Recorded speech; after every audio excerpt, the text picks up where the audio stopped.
จุนอกเอื้ออารีตำนานเก่าค้านเคยมีความหักภักดีพี่น้องไกลไกลสาวผู้หัวสางแอวบางยิ้มแย้มแจ่มใสสาวเมืองอ้อมเนื้อหอมติดใจอยากจะไปเป็นเคยแม่นางนำยานำย้อนบางอ่อนนำโมคนดีเมืองอ่าวสาวงามแสนดีขอฝากไม่ทีได้บ่แอวบางสาวเมืองลองแจ้งแก้มแดงอย่าได้ควรทางหลวงพันใสบ่ได้ไกลห่างหัวใจมอบบางน้ำหัวน้ำสานดูเบียบ่คำหรือน้ำจนกองโลกาเมืองอนุวงศ์ผู้กองป่าซางสืบสาวกันมาตั้งนานแสนนานพันใจสำทองสีทานปากยองก่อนวัดลองสานน้ำผาใหญ่ใจสาวลาวันน้ำคุณที่นั้นสาวงามโสภาผู้สาวเมืองห่มตาคมพาแอนซื้อดังเมืองท่าทมท่าเบียงนวลนางแอวบางบังห่วมชีวาสาวเมืองสวัสดีทุกคนยินดีต้อนรับทุกคนเข้าสู่เพจอู้สาวลองซานวันนี้อู้มีโอกาสได้มาบ้านอ่าวกลางเมืองอนุวงศ์แข่งเซสมบูรณ์อู้รู้สึกว่าหมู่บ้านนี่คือน้องอู้เคยผ่านเทื่อนึงตอนที่น้องอู้เดินทางไปเสียงขวางบ่อันนี้จะเป็นน้ำอ้าวแล้วทุกคนเนาะเขาเจ้าเอิ้นให้สายยาว่าสวิตเซอร์แลนด์เมืองลาวทุกคนตอนนี้เมืองแม่น้ำผ่านหมู่บ้านเลยทุกคนอันนี้จะเป็นเฮือนคนอยู่นี่เนาะส่วนหลายก็สิเป็นคนมงโอ้ไฮอันเดอร์เนาะมินิห้างค้าติดกันไปเลยนะแม่เนาะป้าได้มาเห็นกับตาละเพราะปกติแบบจะเห็นแต่ในคลิปคนอื่นถ่ายเนาะอันนี้แม่ก็จะประดับดินไอ้ประดับดินเนาะเรามาไม่เห็นว่าอุ้ยจะอ่อนลูกก็เคยถ่ายเท่านึงตอนเคยขี่รถผ่านแต่ว่าไม่เคยได้นะต้ยตอนเขามาเส้นไหนวะเส้นนี้เนี่ยเนาะตอนเขามาเส้นนี้วะเส้นนี้ละแต่เขาบริสะดุดบ้านเนาะบริสะดุดตาที่รถไก่เลยเนาะมันหนาวตรงนั้นน่ะโซนนั้นมันหนาวเนาะไก่ไปเลยงามขนาดบินโดนเอาวะอยู่เวียงวังฟังเพลงชาติคนเลยเด้อฮะใจอยู่เวียงวังฟังเพลงสากล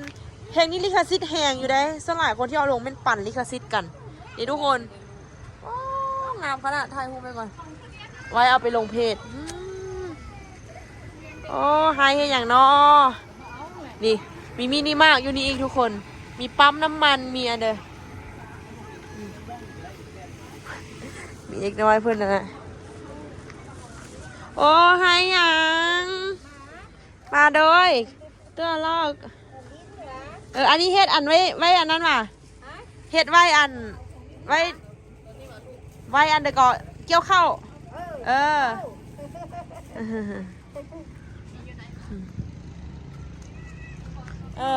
หยอกเกินเนาะ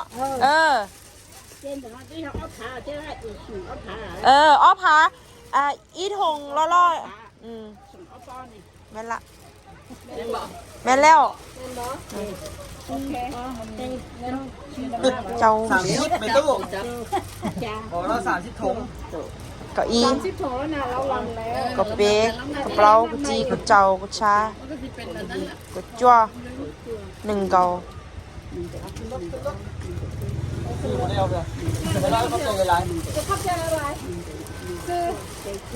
เป้เจ้าโจเจ้าอีแสนอันไหนโล2,700อีแสนอยู่ในเมืองการโล3,500โลบอกขั้นเป็นโลนะเราต้องได้ไปสั่งก่อนขอบใจได้ไหมคะเจ้าเนอะไปทุกคนพวกเราเดินทางมาที่บ้านอ่าวกลางมั้ยมีตัวมาเด้มึงแม่ว้าว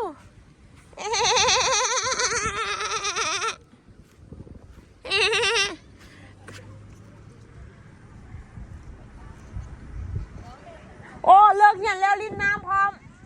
พูด คนหมู่บ้านนี่งามแท้งามมาทุกคนคนมาเที่ยวไล่หลายวันตัวมานี่กันเลยตึงตายแล้วผู้แกทรงแกเสื้อก็มีนี่โอ้เดี๋ยวไปเบิ่งมุมนี้ก่อนดาตานาอ้าว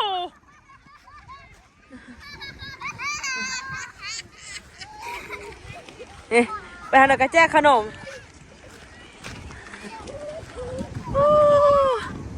งามสุดๆเลย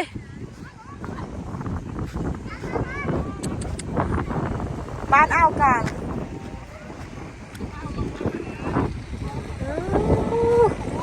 ปุ้งไหม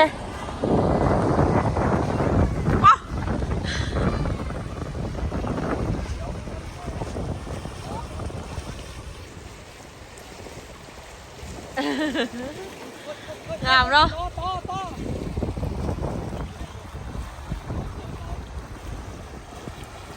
ทุกคนงามแท้งามมาปุ้งไหมป้ามาลั่นโคมาซ่อนเนาะมาซ่อนเนาะมาลั่นโคเนาะอู้ป้าป่านนี่น้อยเต็มเลยพูนะมีว่าทุกคนบ้านอ่าวกลางเมืองอนุวงศ์แขวงไซสมบูรณ์งามแท้งามมาโอ้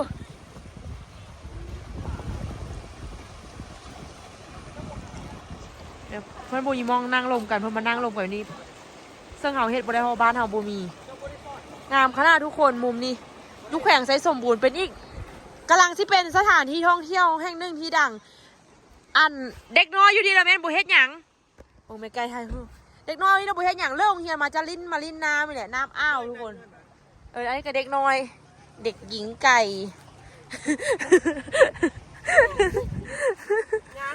งามนะแม่เนาะสุดยอดเลยทุกคน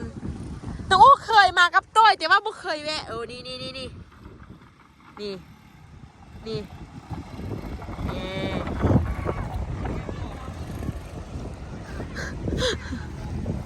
คักขนาดคักเบอร์แดงคักเนา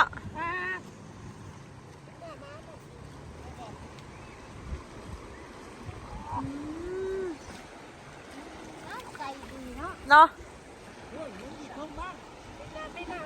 เนาะพูดป้าเขาอาบน้ำเขาในยุทธงพูดไง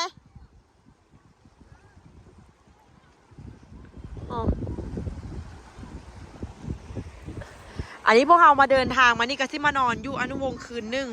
แล้วตอนแรงเขาก็สิไปกินข้าวแล้วกับไปพักอยู่ภูหัวโลนเนาะทุกคนเนาะโอ้ถ่ายหูกันต้อยถ่ายหูปะบินโดนต้อยเขาไปยืนยุขวาแล้วเขาโดนบินไปจิ้วบอเป็นอย่างดอก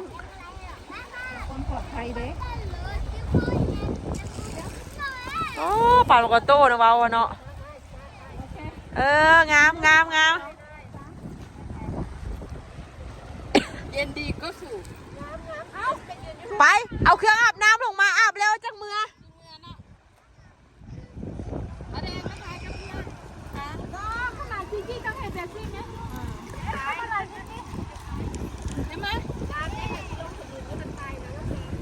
เดินให้หูบุเดมาไหมเคี่ยวลงมาไปไป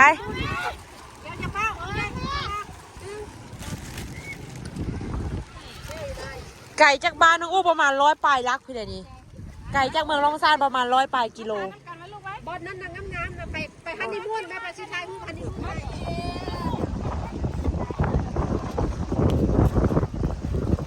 นั่นมาลุก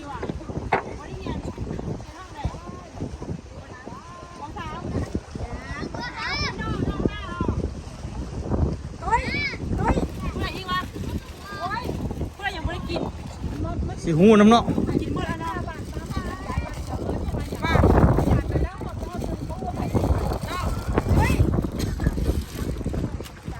มาจิกัดจะใหญ่อีกวันหนึ่งเนาะใหญ่อีกวันหนึ่งเด้อ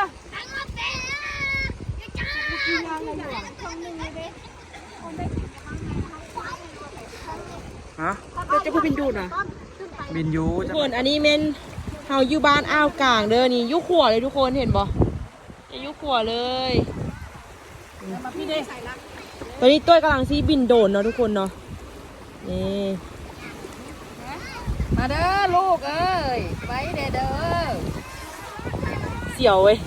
จะได้มาตั้งเบิ่ง เคยบินโดนตกแล้วเสียวยามโดนตก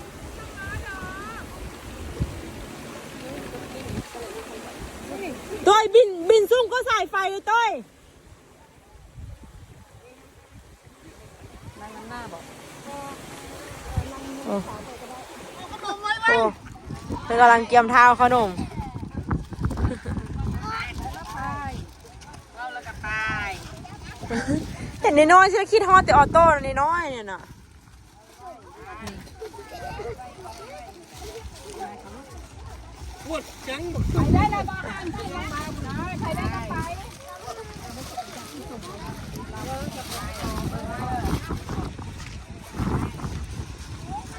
ทุกคนน้องอูสิถ่ายบรรยากาศขวตัวนี้ให้ทุกคนเบิ่งอยู่ในกลางหมู่บ้านเลยเนาะทุกคนเนาะขวตัวนี้จะข้ามน้ำอ่าวมันจะเป็นขวอูแบบนี้เลยนะทุกคนเนาะน้ำอ่าวอันนี้จะเป็นบ้านอ่าวกลางค่ะถ้ามันมีบ้านอ่าวกลางอูคิดว่ามันน่าจะมีบ้านอ่าวกลางบ้านอ่าวเหนือบ้านอ่าวใต้บ้านเดอโอ้นี่เป็นนายครูหรือไผ่เนาะมาเฮ็ดเวียกน่าจะเป็นคนท้องการเนี่ยโอ้งามขนาดงามสุดๆเลยทุกคนนี่บรรยากาศ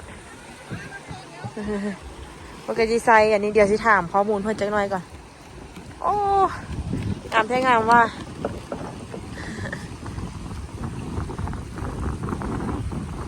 สบายดี มาเที่ยวอันนี้เป็นบ้านอ้าวกลางแล้วบ้านอ้าวใต้อยู่ใส่ลงไปลุ่มพุนอันเส้นตัวนั้นออกเสียงขวางว่ะเส้นโตขึ้นไปนี่มันมีเส้นนึงลัดออกไปขนาดออกไปเสียงขวางว่ะออกไปใส่ ตรงนี้ซึ่งออกรูเทศบาลเปลี่ยน อ๋ออันนี้มันอ้อมมาเพียเนาะหน้ามันนี่ ตัวเนี่ยปนี่เนี่ยปัญหานี่ออกมือห่ม อ๋อเอามังห่มโอเคโดยแล้วอันน้ำนี่ตอนถ้ามันขึ้นมานี่ขึ้นสูงหลายกว่านี้บ่หรือว่าสัก รวมกันแล้วเดี๋ยวนี้ โอ้แม่นว่ะท่วมหมดเลยว่ะโอ้แล้วน้ำอ่าวนี่มันไปซอดใส่น้ำอย่าง สอบใส่น้ำจ่า โอ้ซอดใส่น้ำจ้าโอ้โดยแสดงว่าขวนี่มันกระท่วมไปนำเนาะเวลาน้ำมาอ๋องามเนาะ เรียกกัน พวกเราอยู่ลองซาน โอ้ แล้วพี่น้องมายามแล้วพาเพื่อนมาเที่ยวเพื่อนอยากมา เที่ยว แม่นอันนี้มีป่าบ่ไอโอ้สลายเป็นป่าหนังอยู่น้ำนี่ ประพาส ปลาพันธุ์ว่ะโอ้เนาะอยากมาเด้ปลาพันธุ์นี่ น้ำแม่น้ำแห้งเด้ แม่นบ่ ครับ ตันคอนว่ะ ประพาสอากาศปลาน้ำประมงตรงนี้ ปลาม่อมก็มีเนาะโอ้เพื่อนมาตุ้ยยามน้ำขึ้นมาท่วมหมดเลยแถวนี้ เบื้องต้นก็เป็นตะขึ้นเหมือน อ้าวไม่ใกล้ก็ปิ้นเรือเฮา3 คนแล้วให้ได้นี่เพิ่นปิ้นเรือเฮา3 คนแล้วนี่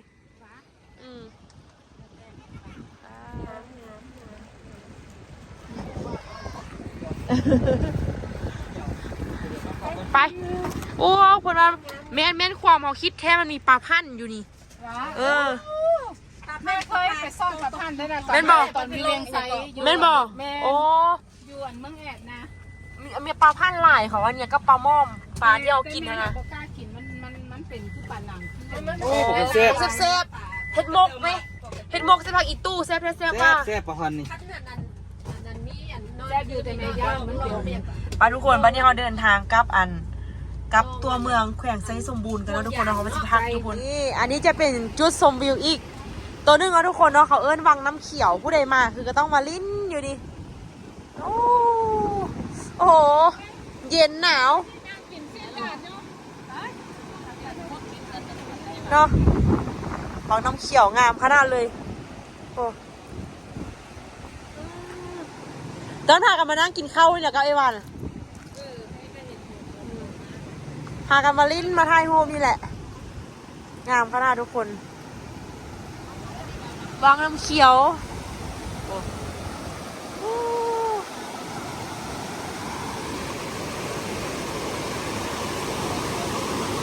โอ้ตอนน้ำท่วมคือที่เต็มหมดเลยน้ำนี่ตู้ประเดิมคือที่ท่วมหมดคิดว่าเลยงามสุดๆเลยทุกคน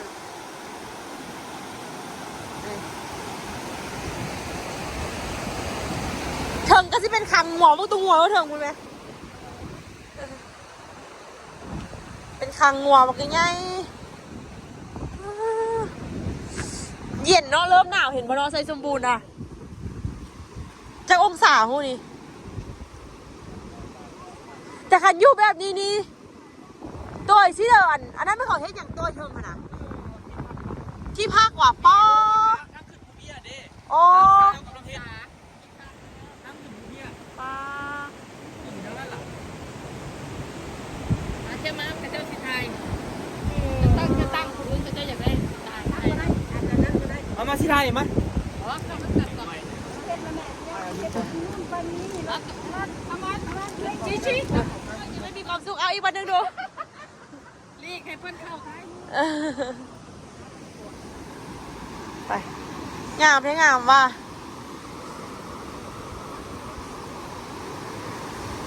แม่อยู่นี่เลี้ยงมาหลายมีแต่มาเมื่อเลยทางนี้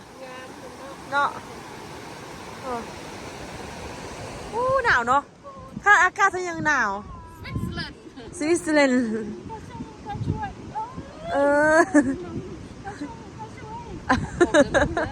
มองบุตันแล้วนะนี่เลยเอาแท้เอาแท้ได้ดีถ่ายตอนเพิ่นเต้นนั่นไปเต้นสุดทางเต็มมา แม่ก็จะได้เสงี่ยม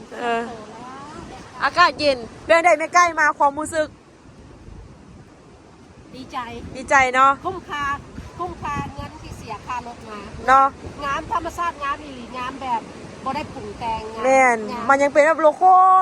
อยู่ มันยังบ่ได้เปลี่ยนมันยังเป็นแบบ ธรรมชาติงาม เนาะ งาม แต่ว่า10 ปีอีก10 ปีต่อหน้ากับบัว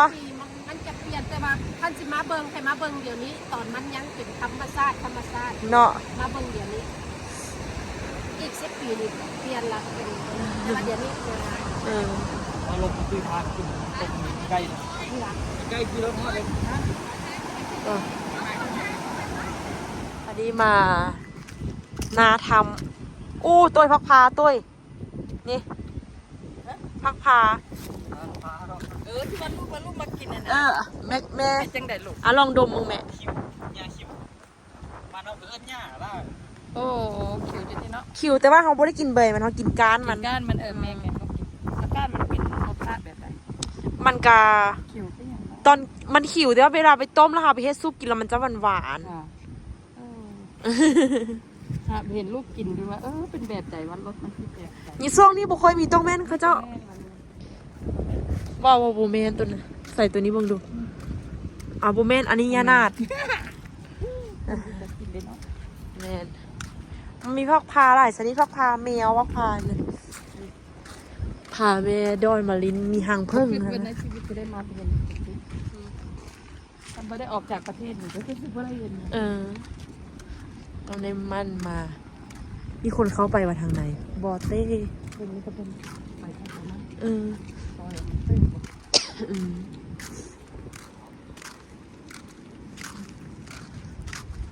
อ้อยหนา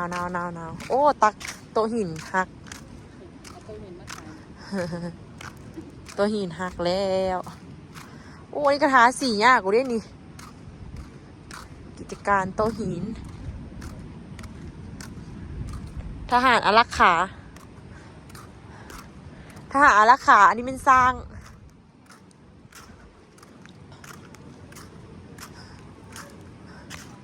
คือเลย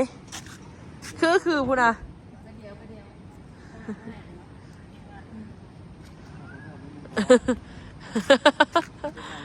ผมก็บริการ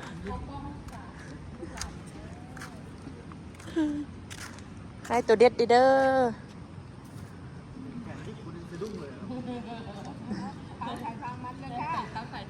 คือมีชีวิตเนาะเบิ่งสายตาเนาะนักสร้างกับเขาก็หาสร้างเฮ็ดเนาะ นักลบสมัยตะกี้เนาะ เบิ่งกำปั้นคือมีความเข้มแข็งแฮงนี่แหละ แม่ ตัวสร้างก็คือมีชีวิตนี่แหละปั้นโอ้อยู่ความเปื้อนความเปื้อนเนาะอยู่ตะกี้เนาะอยู่ในถ้ำในเด้อ เพิ่นอยู่ในถ้ำนี่หว่า เพิ่นมาพักอยู่ถ้ำนี่เด้ มาแต่ใส่เพิ่นแล้วเพิ่นต้องมาพักเบิ่งอันได้ บึงเลยยูทูบนะจะบอก มาพักอยู่ในถ้ำเมืองอันนี้นะเป็นหนาวนี่ทุกคนแม่ผู้ใดก็ใส่อันนี้ หนาวเอาพอดี อ่า เย็นเย็น เย็นเย็น จะไม่ถึงขั้นหนาวแบบเย็นเย็นพอ แมน แบบฤดูอันนาโอเทิร์นหรือสปริงบานนี้ สปริงใบไม้ป้งหรือใบไม้ร่วง สปริงใบไม้ปง ใบไม้ป้งเนาะ ย้ำดอกไม้ย้ำใบไม้ปง อืม อันโอเทิร์นละแมนย้ำใบไม้พริก โอ้ใบไม้ดนผู้ใดมากับพ่อแม่ทุกคนมาถ่ายรูปเป็นที่ระลึกไว้ เก็บไว้ เมืองอันนี้ก็สิอ้อมรอบไปด้วยภูเขาทุกคน ส่วนหลายภูเขาก็เป็นภูเขาหินปูน แล้วก็สิมีนอกอะนอไม้กับนอไม่เฮียนอไม่สร้างนอไม่หกลักๆไม่นอไม่หกแล้วก็นอไม่นอลันลาย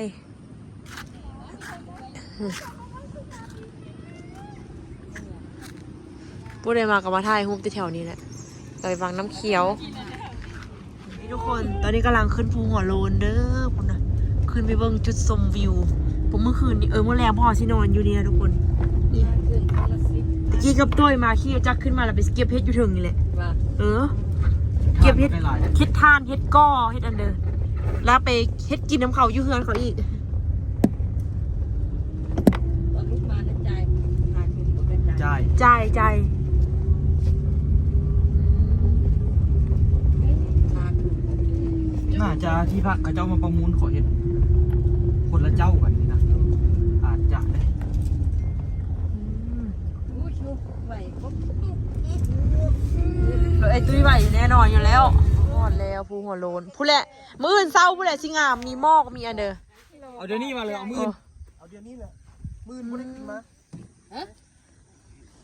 มือยันมือเวลาเขามือตรวจซ่อนเจ้าต้อง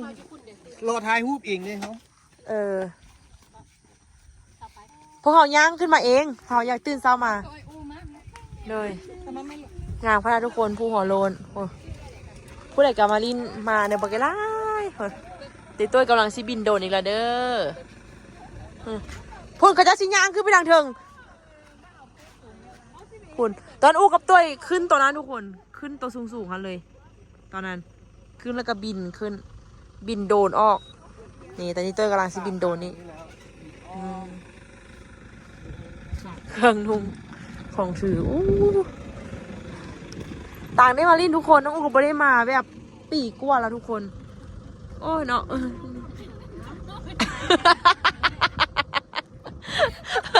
ดนตรีด้วย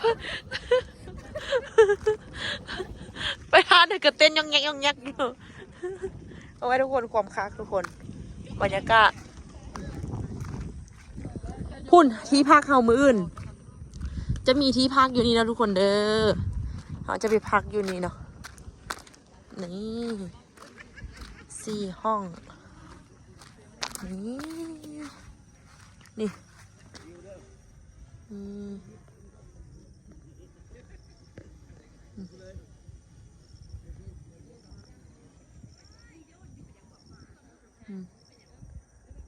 คุณงามขนาดทุกคนนี่ตัวบินโดนอีกแล้วไปยุบไปบายโดนก่อนถ่ายรูปเลยตัว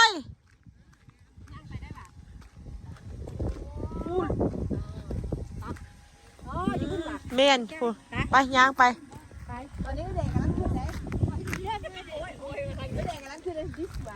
ป้าโมแม่ไก่ตอนลูกขึ้นจอมตัวหุ้นน่ะแล้วบุกลูกขึ้นทางหลังย่างบุป้าบุโด่งมาขึ้นนะใช้เวลา1 ชั่วโมงโอ้มากับตัวเมื่อ3 ปีก่อนตอนนั้นสมัยนั้นมายังไม่ได้เป็นแฟนกันยังเป็นมู่กันอยู่และมือเท้ายาง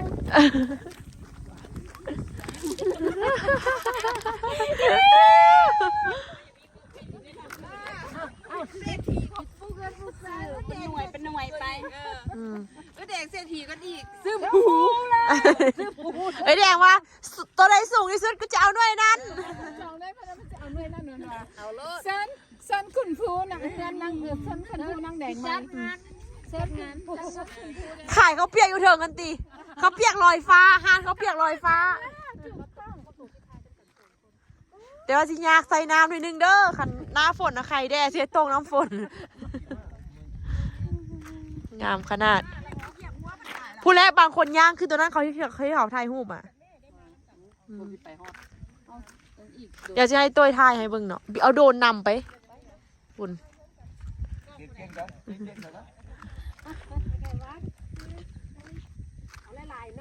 เจ้า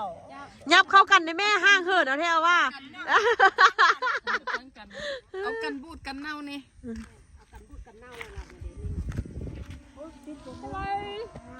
ไปแล้ว เมืองนี้นี่ถ้าว่ามาบ้านอู้นี่คันท่านนอกจากบ้านอู้มาพี่นี่กับข้างนะแม่เนาะมื้อนี้ได้มาครบแล้วเนาะ อายุ59 ปีหาก็ได้เจ๊ผู้หัวโล้น ได้ ยินแต่ซื้อ ผู้หัวโลนผู้เบียร์ผู้เบียร์ไปข้ามผู้นี้ ลูกอูนี่ล่ะพามัด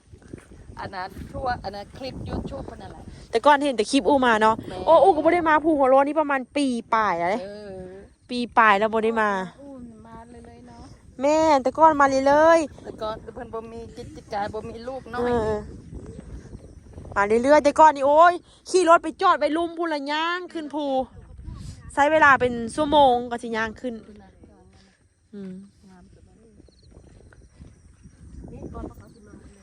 แม่ภูหน่วยนี่มันจะบุกอันไม้ต้นไม้ใหญ่จะบุกขึ้นเลยเด้จะมีแต่แบบหญ้าแบบนี้แหละบ้านหยามเฮ็ดพวกก็ออกหลายเลยนี่แล้ววันมาเจ็บเฮ็ดพวกเก่งแก่งไม่หยัง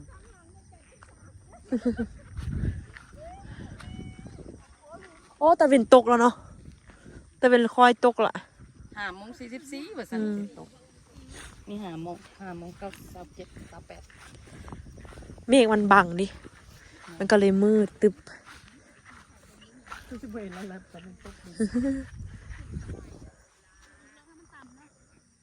ผู้หัวโลน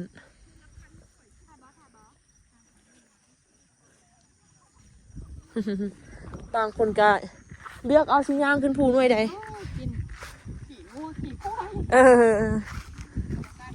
ธรรมศาสตร์นอก ฮะแม่ผักนอกผักนอก แกน้ำไม่ส่ง แม่เลยผักนอกเลย แกน้ำไม่ส่ง เดี๋ยวอันนี้แม่นมึงดูลูกสิเบิ้งเด้อแม่นอันนั้นบ่ พักขะแยง ผักขะแยงบ่ แม่นบ่ซาผักขะแยง อ๋อ คือเลยเนาะคือเสียงลำเสียงร้องอันนี้นกับห้องโบจบจักเชือ มาเป็นร้อยเพลงอะตั้งแต่มานี่โบจบยัง แล้วมาผสมผสานกันเอา โอ้แล้วก็ป่านอันนั้นเนาะแล้วก็ป่านอันยานหน้าป่านอันนั้นป้าบนโบเมียนสวัสดีโบเมียนนอนเป็นคน บ่มีหวกบ่ โอ้แต่พักอันนี้กินได้นี่นะ ผักพาย พักพาย นี่แหละผักพายกินกับยิงแกน้ำไม่ส่ง แม่น เสียใจบ่มีครูมานำเฮา หุ่นใด โสดมาทุกคนอยู่นี่ แม่นเพราะว่าอุกกระโสดอันนั้นเป็นน้องทรายมานำขับรถให้โบแม่นแม่มันคล้ายๆแต่โบแม่น นี่จะผักพายแมน แต่ว่าอันนี้พักพายกินกันกับกับอ้อเทากับลาบเทากับน้องมีส้มกับแกงเอาไหม แม่มากินกับแกน้ำไม่ส่ง หุ่นใด เป็นอย่าง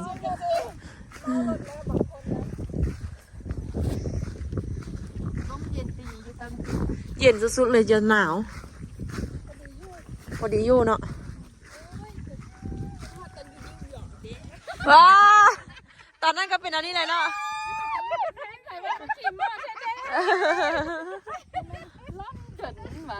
ลอนดอน ยินมาเลยเอ้ยแล้วใครเอ้ยงามอีหลี อากาศดีๆเลยคือตอนเขาอยู่นิวยอร์กเลย หยอกอีหยัง เขาหยอกขึ้นไปหยอกกันมา งงสักแถว หยอกเลยเขาหยอกกันไปแล้วก็หยอกกันมา บางทางไกล this one I will buy this one how much is this ดิสวรรค์ติ เก่งเลยได้ดีได้ บอกคันได้ไปอยู่พุ่นก็คือสิเว้าได้อยู่มันเพราะมันจำเป็นต้องเว้าดิอยู่พี่ไผ่สิเว้าน้ เขาต้องได้ใส่ดิ ำงามขนาดทุกคนเอ้ยเอาตัวย่อยกี่ตัวแล้วตัวย่อยบุตัวอยู่พุ่นลาทุกคนไปก่อนเด้อเจอกันไม่มีแล้วนะเมื่อยหัวจนเมื่อย